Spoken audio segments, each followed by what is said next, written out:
dear soul, there is something you should know, something that exists in the quiet spaces between the moments you think no one is paying attention, something that pulses beneath the surface of ordinary days, when you are simply going about the business of being yourself, unaware of the reverberations your existence is sending through the lives of those you have touched.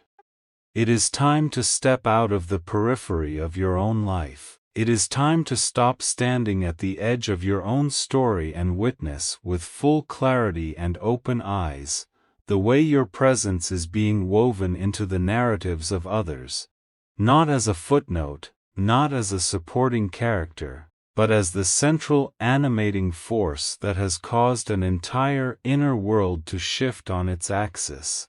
Your special person is talking about you in their circle, not in passing, not the way you mention the weather or a film you half-watched before falling asleep, but with the kind of urgent, breathless energy that rises in people when something has happened to them that they cannot fully explain or contain. It is a hushed, intense conversation, the kind that takes place in kitchens after dinner, when the dishes have been pushed to one side, and the wine is almost finished, the kind that happens in parked cars outside houses, where the engine has been turned off, but neither person has made a move to go inside, the kind that unfolds in the early hours of the morning.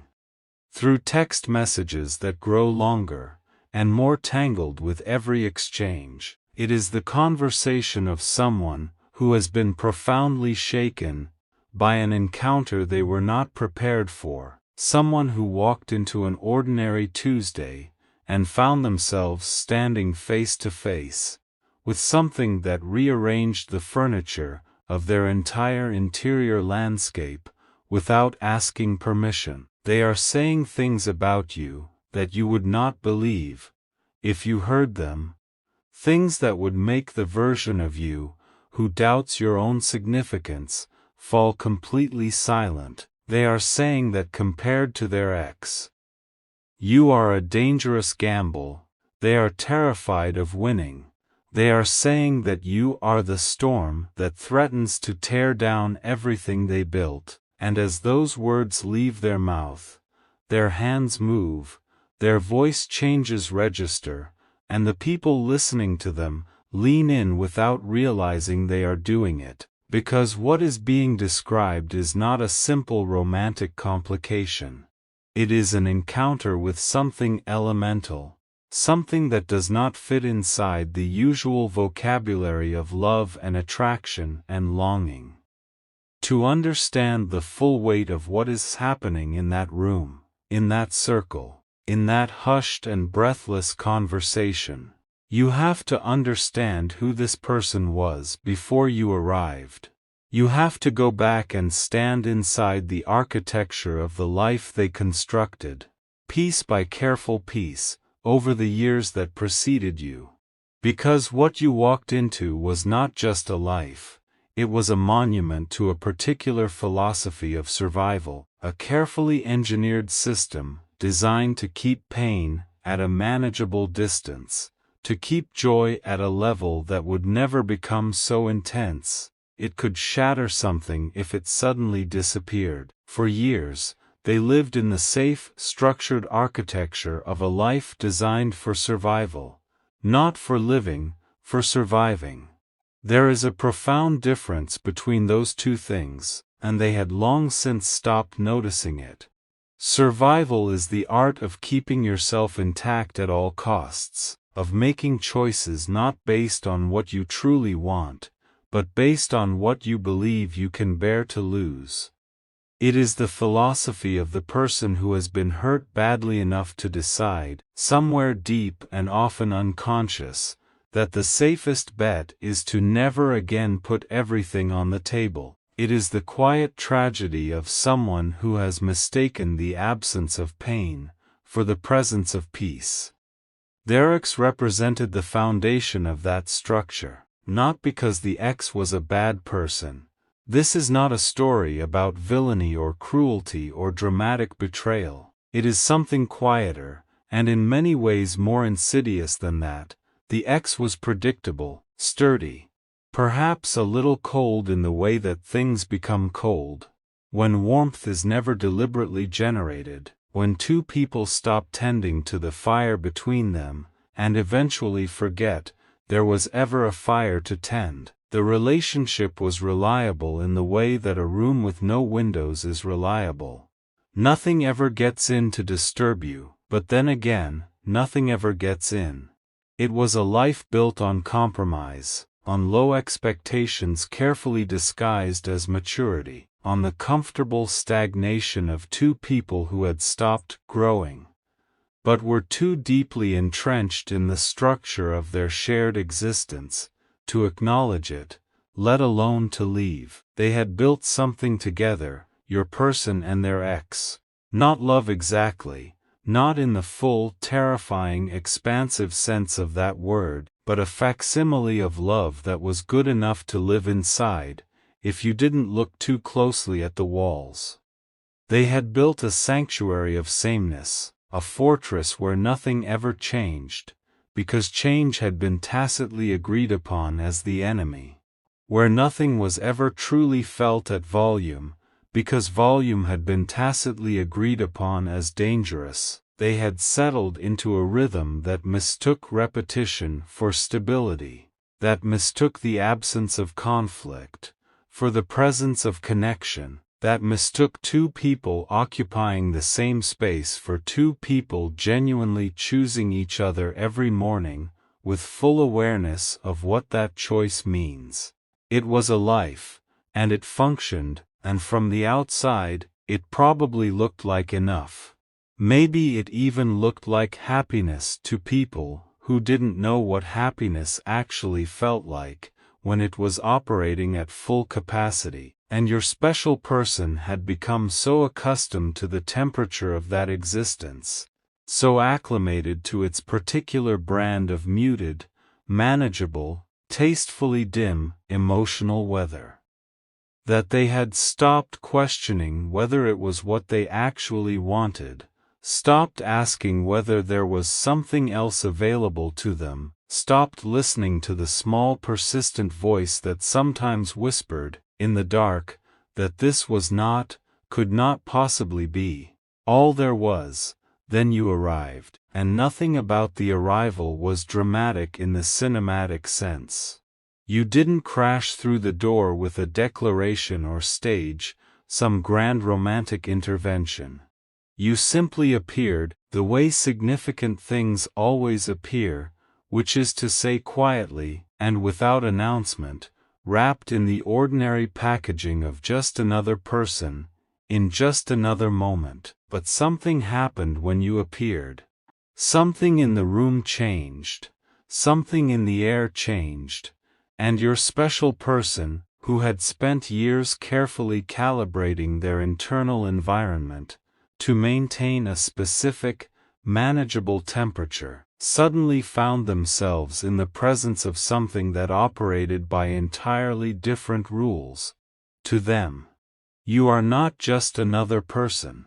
You are not another chapter in a story that has been telling itself on autopilot.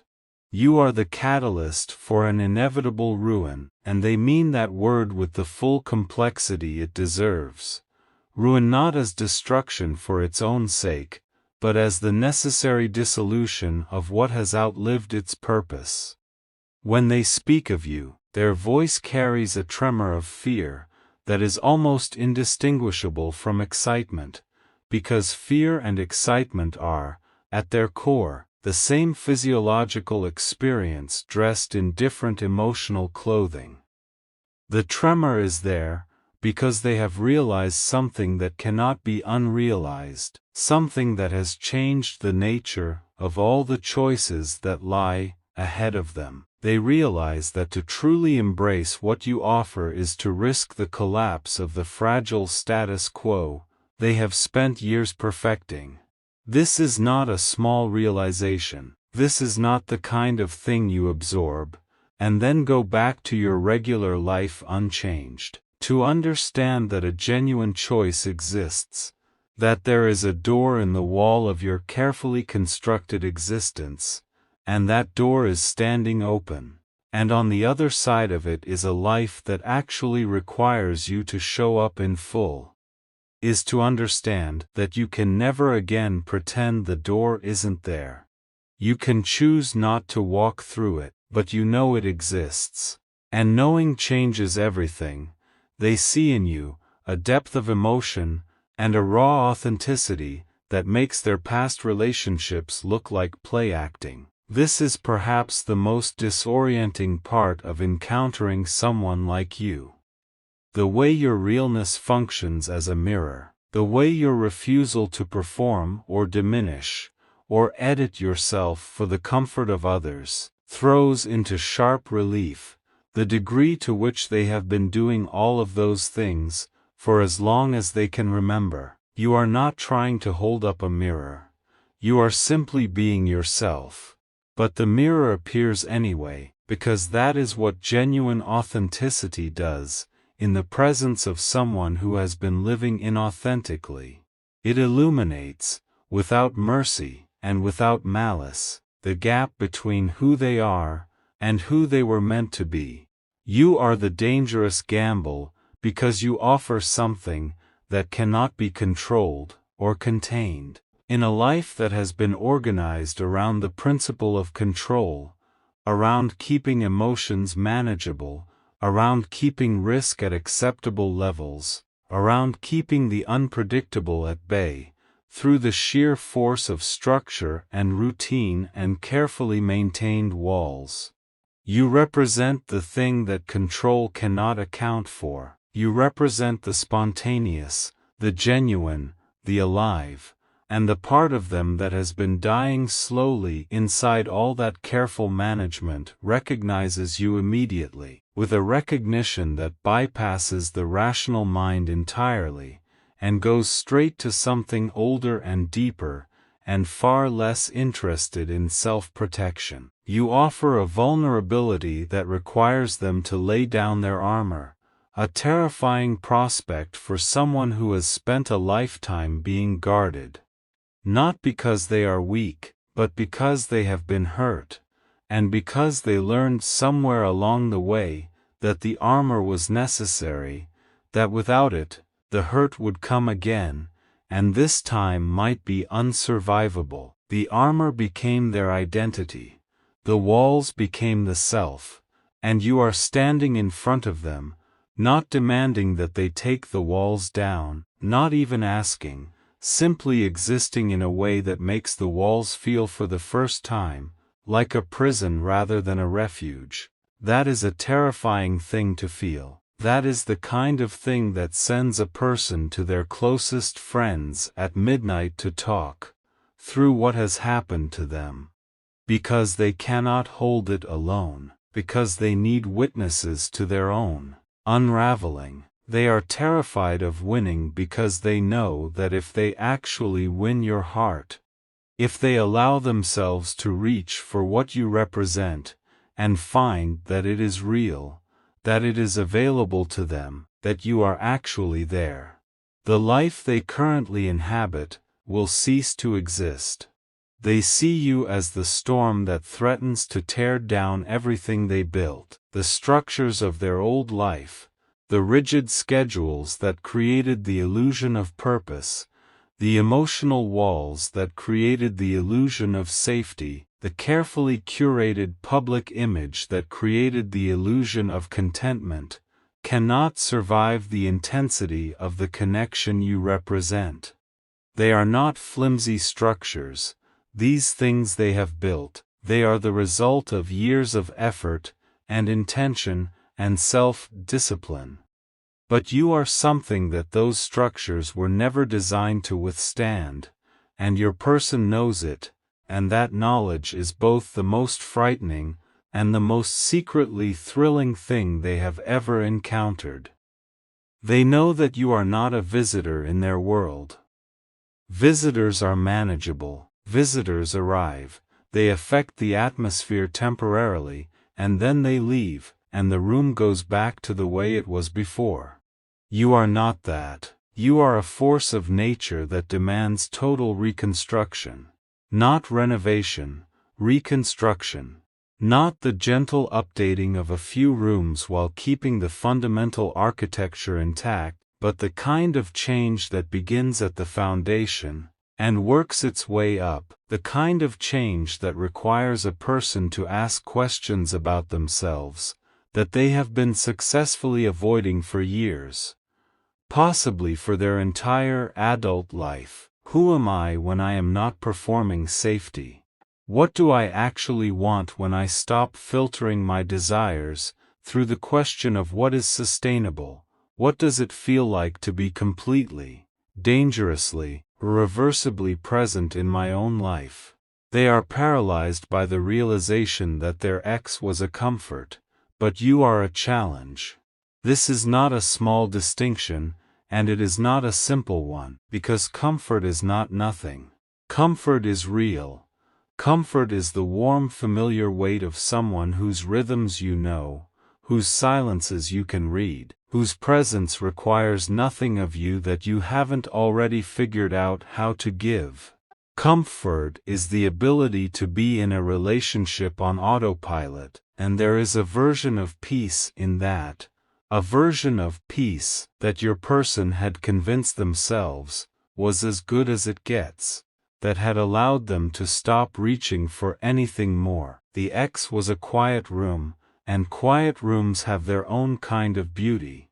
Their stillness, their predictability, the way they ask nothing of you, and give you exactly what you expect. But you are the open ocean, and the open ocean is not quiet. The open ocean does not ask nothing of you. The open ocean requires everything, your full attention, your full presence, your willingness to be moved by forces larger than yourself, your capacity to navigate without a map, in conditions that are always changing. The open ocean is terrifying if you have spent your whole life in a quiet room, but it is also for the person who has the courage to step into it, the most alive they will ever feel.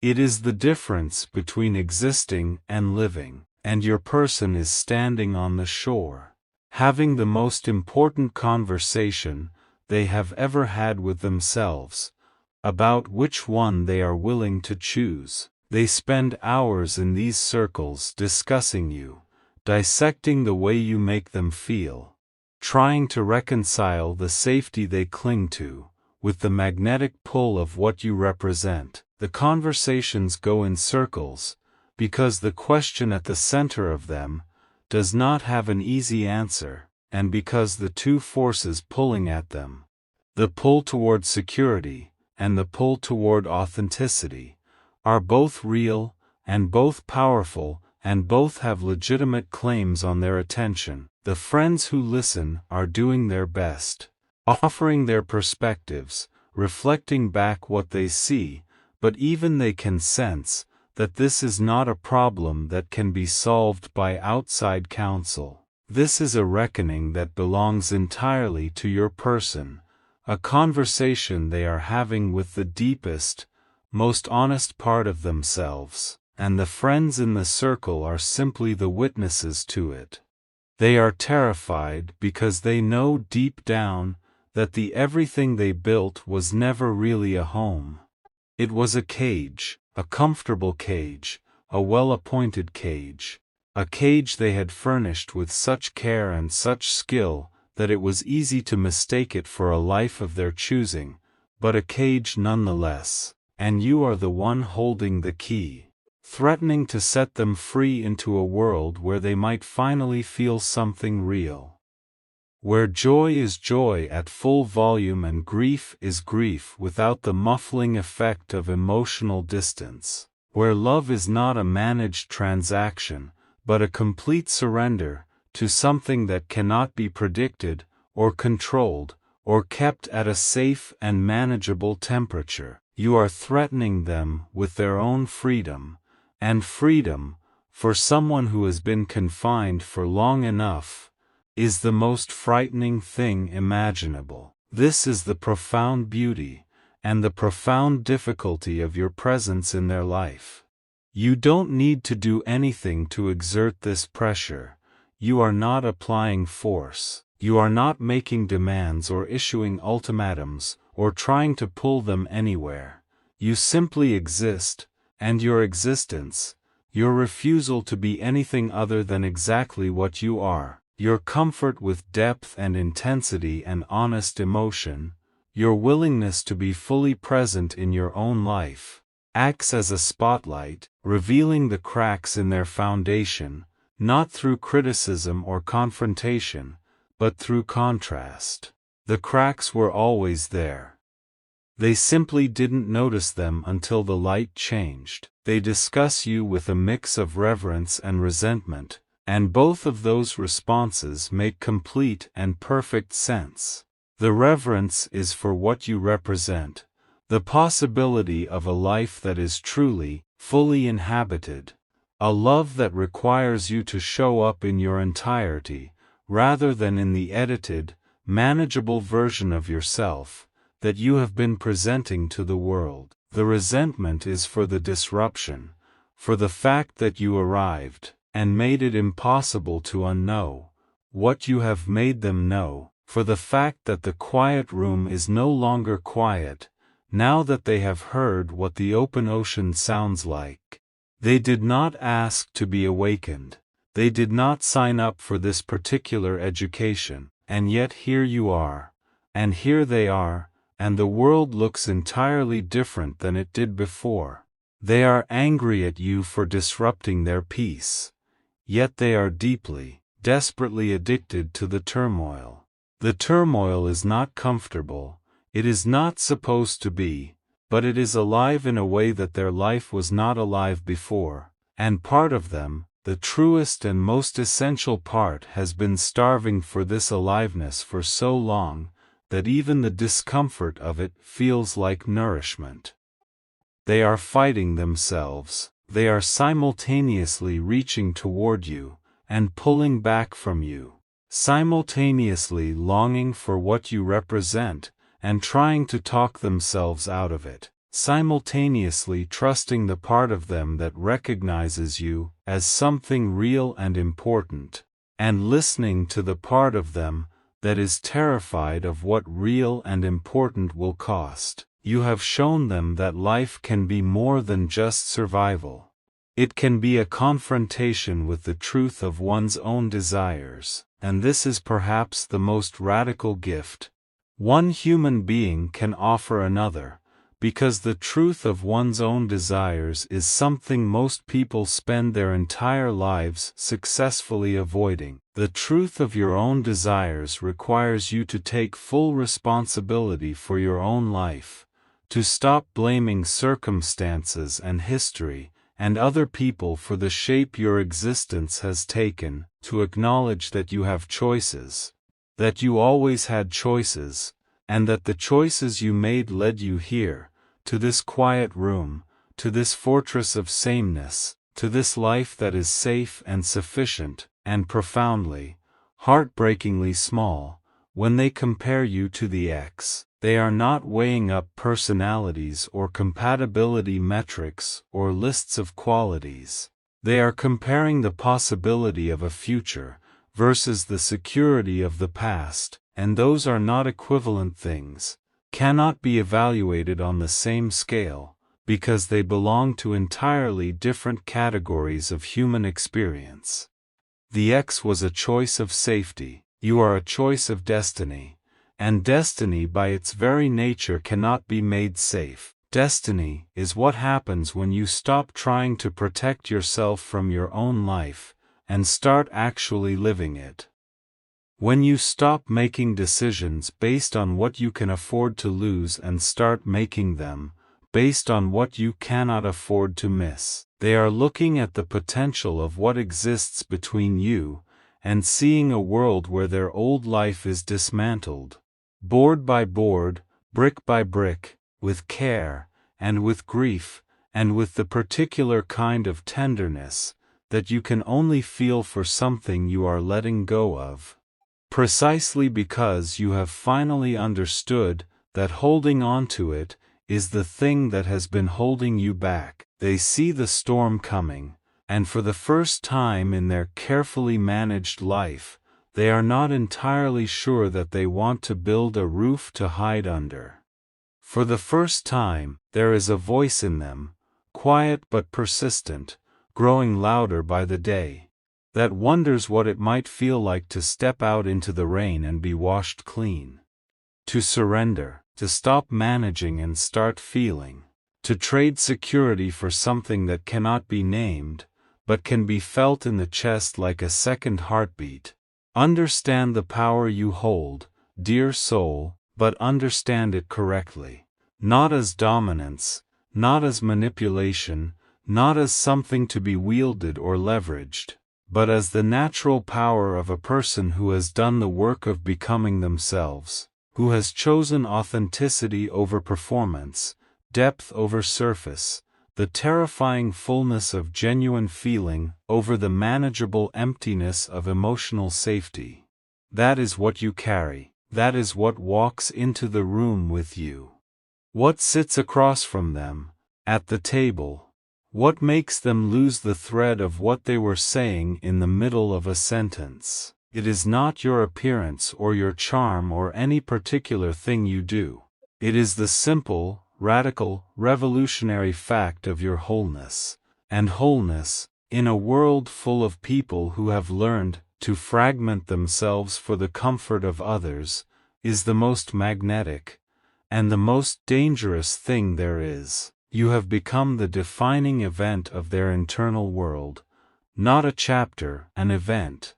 The kind that divides time into before and after, the kind that you find yourself referencing without meaning to, the kind that quietly reorganizes the way you understand everything that came before it, and everything that will come after. They are talking about you in their circle, because you are the only thing in their current reality that feels like it is vibrating at a higher frequency, the only thing that breaks through the carefully maintained static of their day-to-day existence and makes them feel, with sudden and overwhelming certainty, that they are alive. They are terrified of winning, because in their minds, winning you means losing the version of themselves that was comfortable being small, and they have been that version for so long that they are not entirely sure there is another version available to them.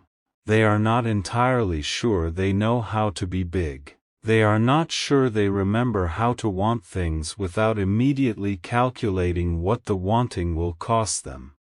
But here is what is true.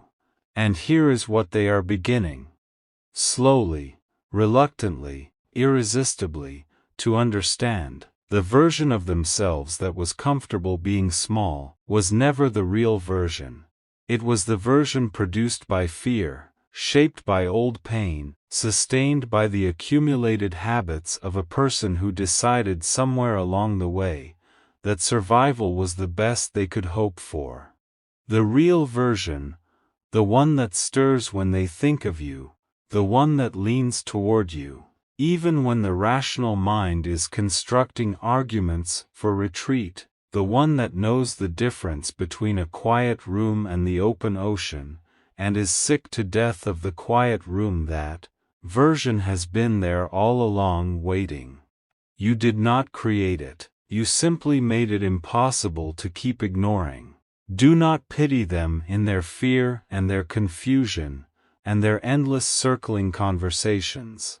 They are in the process of a beautiful, terrifying, necessary transformation. They are standing at the threshold of their own expansion, and the threshold is always the most difficult place to be. Not outside in the old familiar space, not yet inside in the new unknown one, but caught in the doorway between the life that was and the life that could be, feeling the pull of both directions with equal force and having to choose, moment by moment, which way to face. The storm is not here to destroy them, the storm is here to do what storms do, to clear the air, to break the drought, to tear down what was too brittle to survive a real season anyway, and to leave behind a landscape that is raw, and changed, and full of the particular kind of possibility that only exists in the aftermath of something that required everything you had. You are the storm, and that is a holy thing. The disruption you carry is not a flaw or an excess or a thing to be apologized for or softened. It is the disruption that is necessary for growth, the particular force of nature that arrives when a human life has been standing still for long enough, when the old structures have calcified to the point where nothing can get in or out, when the person inside has forgotten that they were not built for stillness, but for movement, not for safety but for aliveness, not for survival but for the full and terrifying and magnificent experience of being a human being in complete, conscious, chosen possession of their own life. They may be afraid of the wreckage, but they are secretly, desperately longing for the aftermath. They are waiting, beneath all their fear and all their careful deliberation and all their late-night conversations in circles of friends who love them and want to help, but cannot ultimately do the choosing for them. They are waiting to see what rises from the ground. Once the old walls finally fall, they have the sense, the bone-deep, inarticulate, irresistible sense, that what will rise will be something they have never seen before, something that looks nothing like the careful managed, diminished life they have been living, something that feels like what they imagined life could feel like when they were young enough and unguarded enough to still imagine things with their full heart. You have challenged them to outgrow their own history, and that is the greatest gift you could offer another human being. Not comfort, not security, not the assurance that everything will be fine, and nothing will have to change.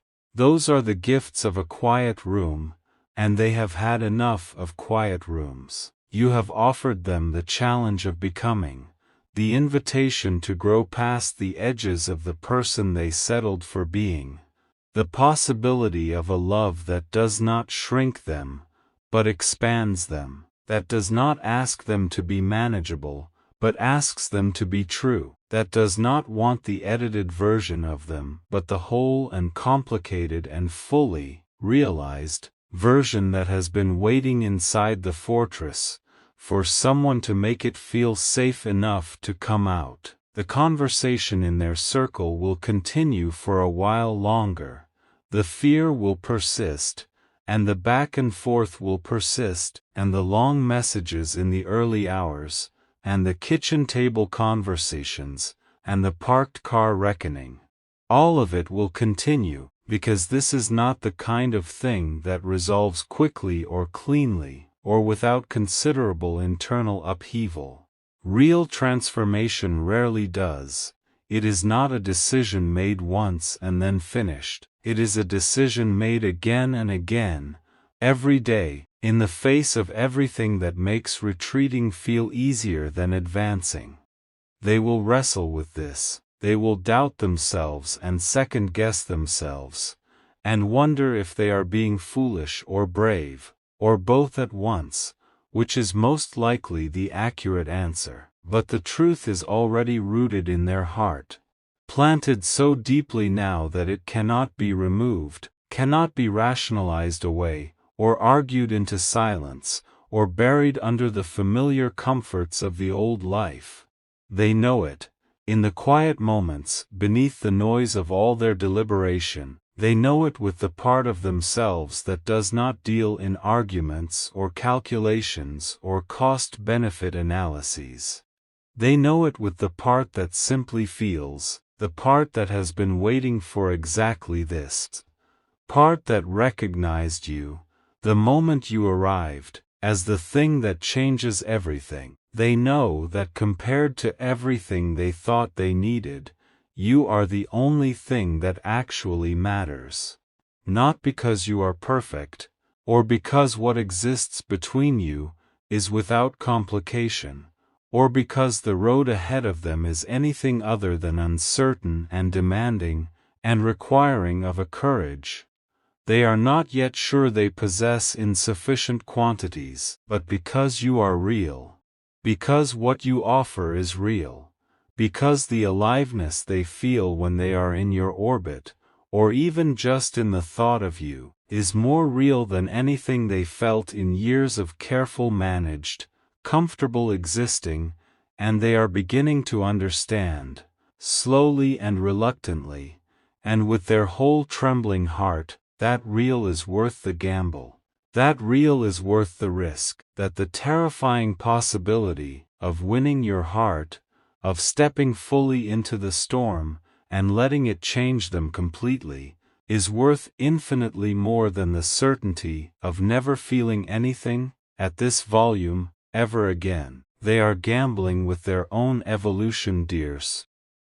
They are standing at a table where the stakes are nothing less than the entire trajectory of who they will become, and they are looking at their hand, and they are terrified, and they are exhilarated, and they are doing something they have never quite managed to do before. They are considering, seriously, and with the full weight of their attention, the possibility of playing for stakes that actually count. Not for safety, not for comfort, not for the quiet room, and the predictable weather, and the life designed to minimize loss. For something that matters. For something that could make all the years of careful, diminished survival suddenly and completely worthwhile, and somewhere inside them, beneath all the fear and the noise, and the breathless midnight conversations, there is a voice that is growing louder, and that voice is saying yes, not yet out loud, not yet with the full commitment of a life redirected, but yes, quietly and persistently, and with a conviction that is becoming harder and harder to argue with. Yes to the storm, yes to the gamble, yes to the terrifying, exhilarating, irreversible possibility of you. Yes to finally, after so many years of playing it safe, choosing the thing that is real.